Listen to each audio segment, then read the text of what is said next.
Subscriber নমস্কার, কেমন আছো সবাই? তো আজ হচ্ছে জন্মাষ্টমীর পরের দিন, মানে নন্দ উৎসব। তো আমি তো সকাল সকাল দুই গপুকে সুন্দর করে সাজিয়ে রাধা মাধবের সঙ্গে বসিয়ে নিয়েছি। দেখো কি মিষ্টি লাগছে না সবাইকে।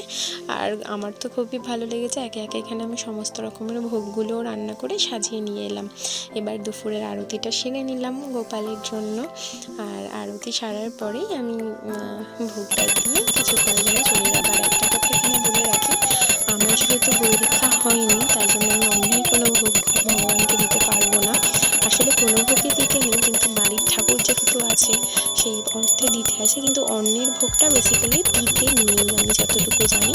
এই জন্য অন্য বাদ দিয়ে আমি সব রকমের ভোগ আজকে দিয়েছি।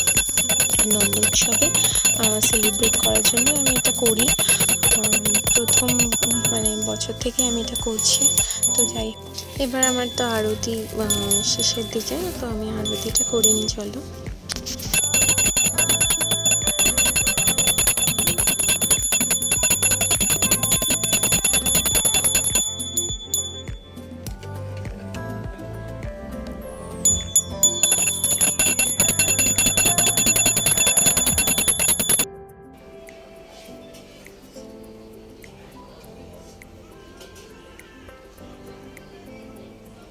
ওখানে 12 রকমের ভাজাভুজি আছে। ফার্স্টে কুমড়ো ভাজা, মিষ্টি আলু ভাজা, বটবটি ভাজা, চিচিঙ্গে ভাজা, শাক ভাজা, ফুলকপি ভাজা, ঢেঁড়স ভাজা, আলু ভাজা, কাঁকরোল ভাজা, গাজর ভাজা, বেগুন ভাজা, পটল ভাজা, করলা ভাজা।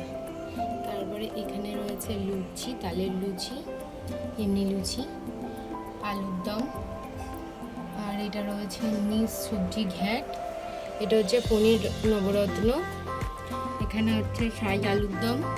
এখানে আলু পনিরের রোস্ট, ঝাল কষা, এটা ঝাল পনির, এটা ফুলকপি রোস্ট। তারপরে আছে চাটনি, পাঁপড়। এখানে আছে রসগোল্লা, মিষ্টি দই, মিষ্টি মালপোয়া, লাড্ডু 2 রকমের, লাড্ডু সন্দেশ, ছানা বড়া, ছোটো পান্তুয়া আর গুজিয়া। তার সঙ্গে রয়েছে জল।